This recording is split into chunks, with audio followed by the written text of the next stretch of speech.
on va revenir sur le travail fait par vos collègues. 7 minutes après l'attaque de cet homme, ils étaient sur place et ils ont stoppé l'assaut meurtrier alors que, avec un fusil d'assaut, alors que l'homme était à 5 mètres seulement d'eux. Et après avoir fait toutes les sommations d'usage, c'est important de le préciser. Oui, tout à fait. À ce stade, et ce que m'ont confirmé les collègues hier soir, c'est que les règles de la légitime défense ont été respectées.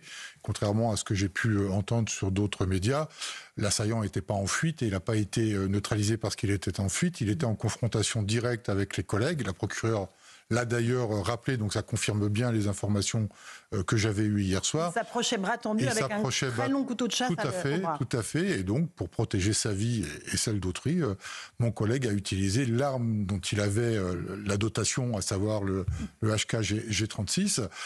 Et ce n'est pas anormal qu'il ait pu utiliser cette arme, puisqu'elle est en dotation dans le cadre de Vigipirate, depuis les attentats de 2015 notamment. C'est pour cette raison qu'on en a été doté, il faut le rappeler, et que pour le moment, rien ne laisse présager que le collègue n'aurait pas respecté les règles de la légitime défense. Et il a peut-être, c'est ce que je disais tout à l'heure, évité un massacre. Complètement. On a appris, Éric Nolot, qu'auparavant, avant ce drame, l'assaillant s'en était déjà pris à 2 autres personnes qui consommaient de l'alcool.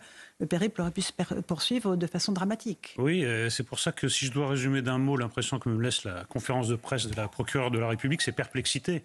La procureure de la République nous a détaillé, nous a donné toutes les caractéristiques d'un attentat islamiste, mais ce n'est pas un attentat terroriste. Moi, j'ai beaucoup de mal à saisir la distinction. Bon, non, mais j'espère que ça va être requalifié parce que, écoutez, pour le bon sens commun, quelqu'un qui tue au nom de la religion, il me semble que c'est un attentat terroriste. Ensuite, c'est un demandeur d'asile. Encore une fois, nous avons importé le terrorisme, et ça pose la question du traitement des demandeurs d'asile.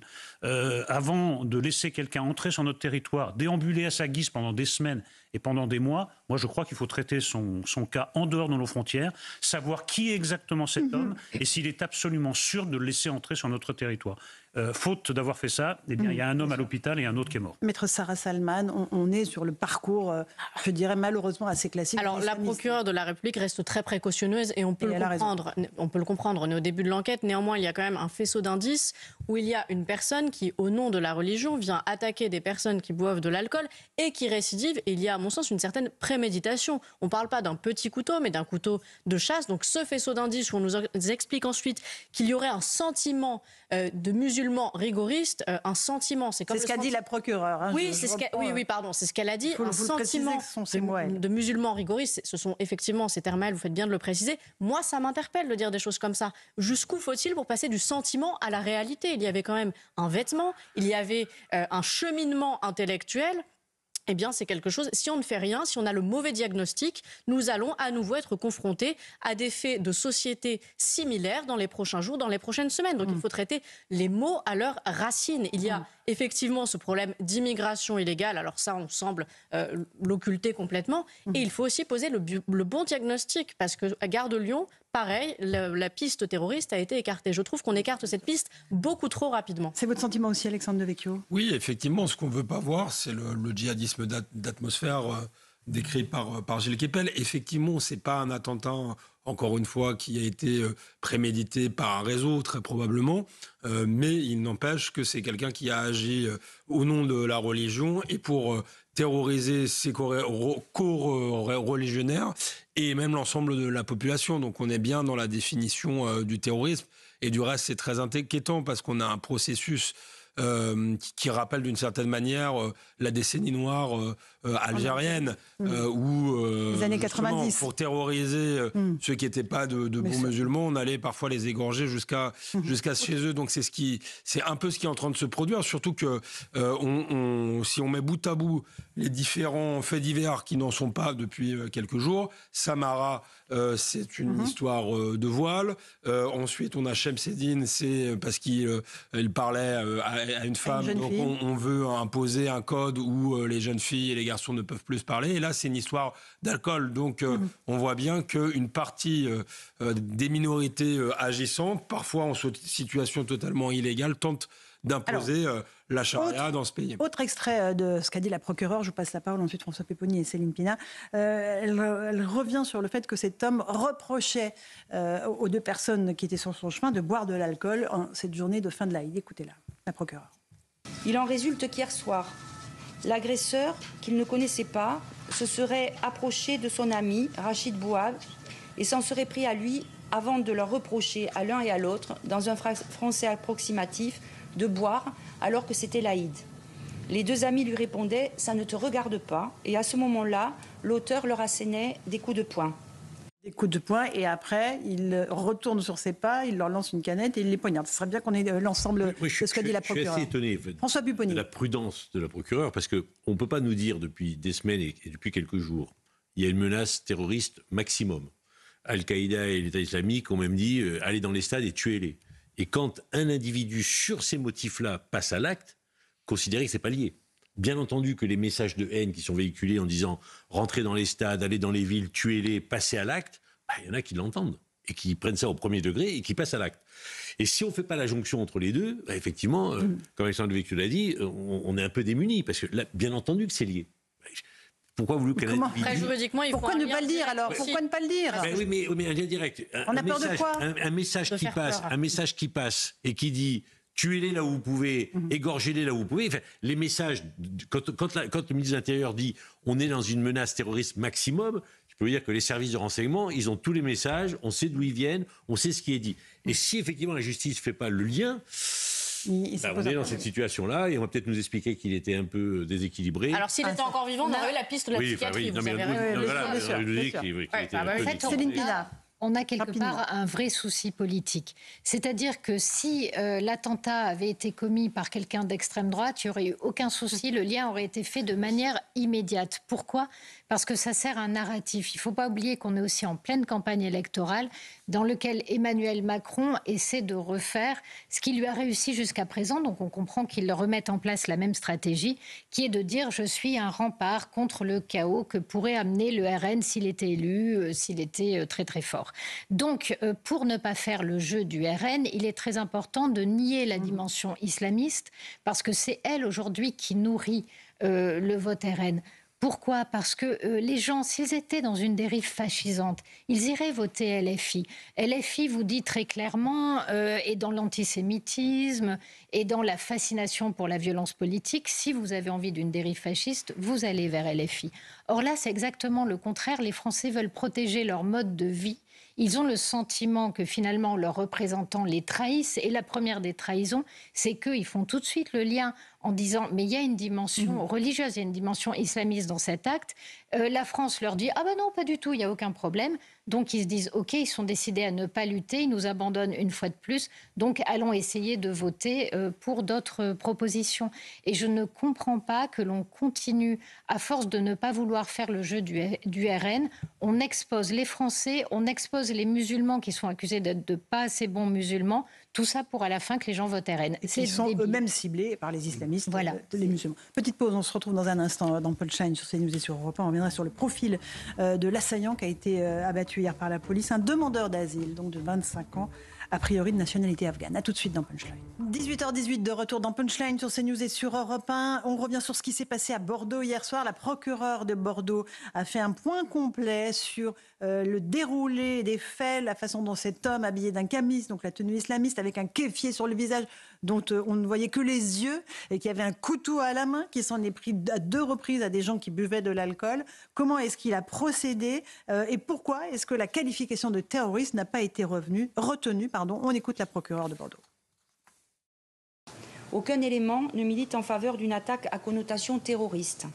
Toutefois, 2 nouveaux éléments méritent d'être évoqués ce soir.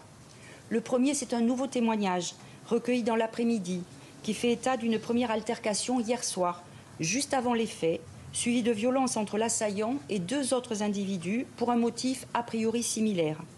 Ainsi, l'auteur aurait pris à partie 2 individus parce qu'ils buvaient du rosé en ce jour d'Aïd. S'en serait suivi alors un coup de poing et un coup de coude avant que l'agresseur n'exhibe un couteau en leur demandant de venir se battre. Il serait finalement parti et aurait poursuivi son chemin en direction du miroir d'eau. Grâce à la base de données Eurodac, qui contient, vous le savez, les empreintes digitales des demandeurs d'asile enregistrés dans les États membres de l'UE et les pays associés, l'auteur est à ce jour en cours d'identification. Il serait d'origine afghane et âgé de 25 ans. Donc on a bien compris que pour l'instant, pas de qualification terroriste retenue. Et on a en temps réel l'histoire qui s'écrit sous nos yeux, parce que l'agence France-Presse, qui est un peu le canal officiel pour toute la presse française, dit « Ah, le parquet confirme une altercation liée à l'alcool. » Surtout, ne parlez pas d'islamisme. Ne pas voir, ne pas entendre, ne pas dire. C'est le ministère de la vérité de Georges Orwell. Il faut dire ce qui est. C'est même pas...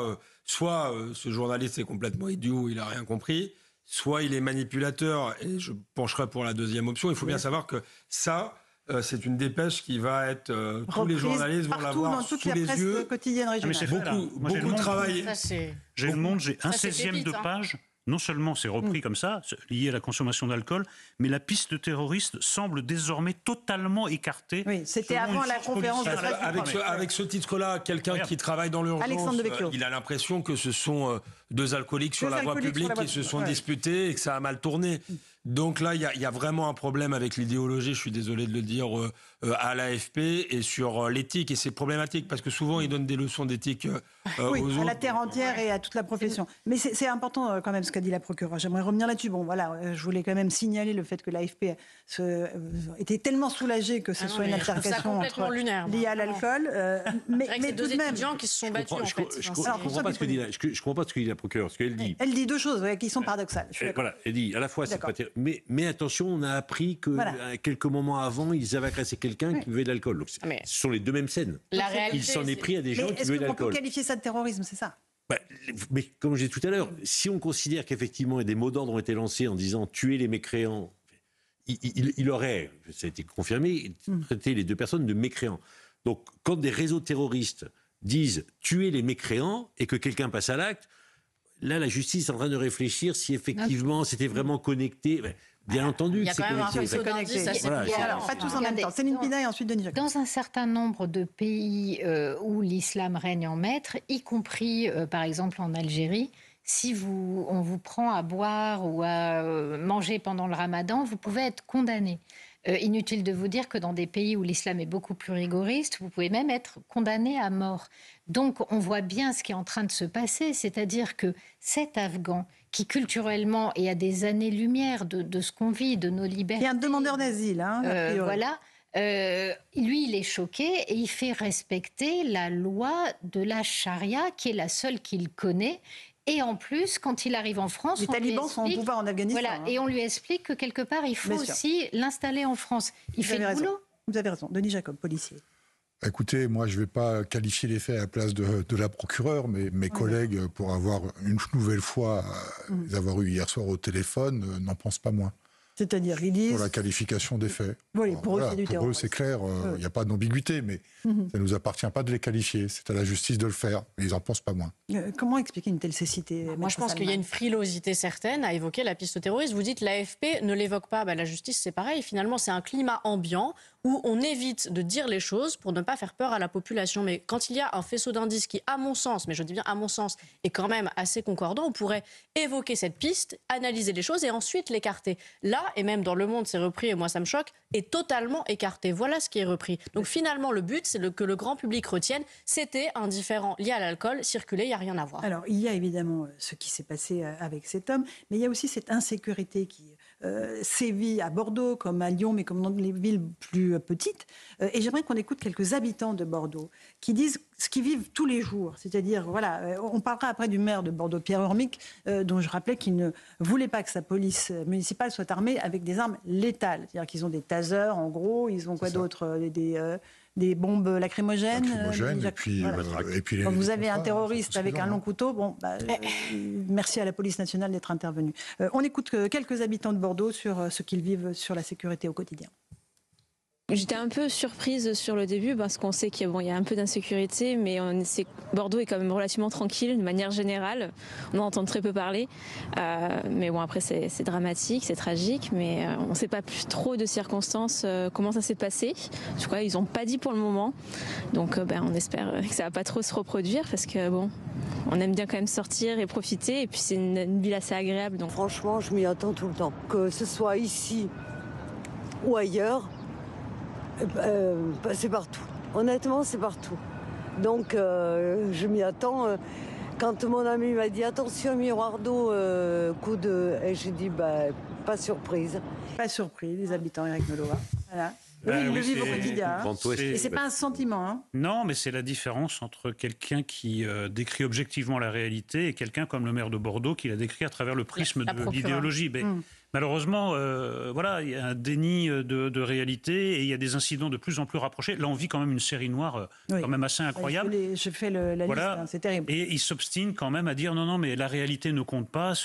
En fait, la réalité, c'est ce que je vous dis, c'est pas ce que vous voyez. Mais les Français sont pas dupes. Alors si c'est pour éviter, comme le disait Céline, le vote pour le Rassemblement national, ça aura l'effet exactement inverse parce que les gens n'aiment pas être pris pour des idiots. Alors j'aimerais juste qu'on écoute le maire de Bordeaux parce que évidemment, il se défend de vouloir désarmer sa police municipale. Mais bon, le fait est qu'ils n'ont pas beaucoup d'autres choses à leur disposition que des tasers et des bombes lacrymogènes. Écoutez Pierre Urmic. La police municipale, elle est armée, à Bordeaux comme ailleurs. Elle n'a pas d'armes létales, mais elle a des armes qui lui permettent de neutraliser des assaillants. Donc je ne laisserai pas dire que notre police municipale est désarmée, elle l'est. Et voilà, ce sont des armes non létales, mais je vous promets qu'ils sont déjà dissuasives et qui permettent, et c'est quand même aussi le but, qui permettent de neutraliser, quand c'est nécessaire, des assaillants. Voilà pour Pierre Urmic. Ça vous fait réagir, Denis Jacob? Vous êtes policier. Oui, ça me fait réagir parce que, quelque part, dans la façon d'exprimer les choses, le maire de Bordeaux laisse entendre qu'en gros, sa police, elle, ne tuerait pas et que la police nationale tuerait. Et pour reprendre ce que vous disiez, Laurence, par rapport à l'AFP, moi, je réaffirme les propos que j'ai tenus sur votre plateau, confirmés par la procureure, que les collègues m'ont rapporté dès hier soir. Il ne s'agit pas d'une altercation, d'une rixe entre individus, mais bien d'une personne déterminée à tuer 2 autres personnes au prétexte que, d'origine musulmane, elle ne respectait pas la fin du ramadan parce qu'elle buvait de l'alcool. Moi j'étais maire de Sarcelles et un jour la police municipale est venue avec un mannequin, il l'avait habillé avec le gilet pare-balles qu'on leur a mis à disposition. Il s'était amusé à tirer avec une arme longue dans un stand de tir pour montrer ce que ça faisait.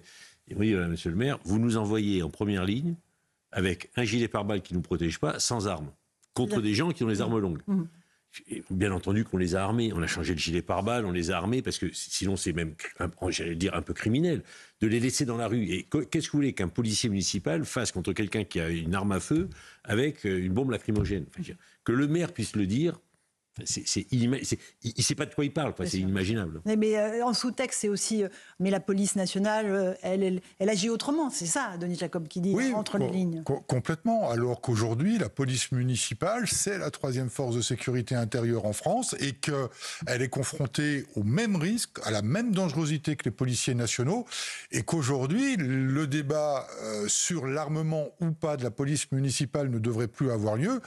Ils doivent pouvoir assurer leur protection et celle de nos concitoyens. Et je pense que le ministère de l'Intérieur doit se pencher. Il va y avoir un Beauvau sur la police municipale très prochainement. Il va falloir se pencher très sérieusement sur cette question d'armer la police municipale. Parce que vous êtes un policier municipal avec un petit taser face à un homme qui arrive à fond sur vous avec un couteau de chasse. Ah oui.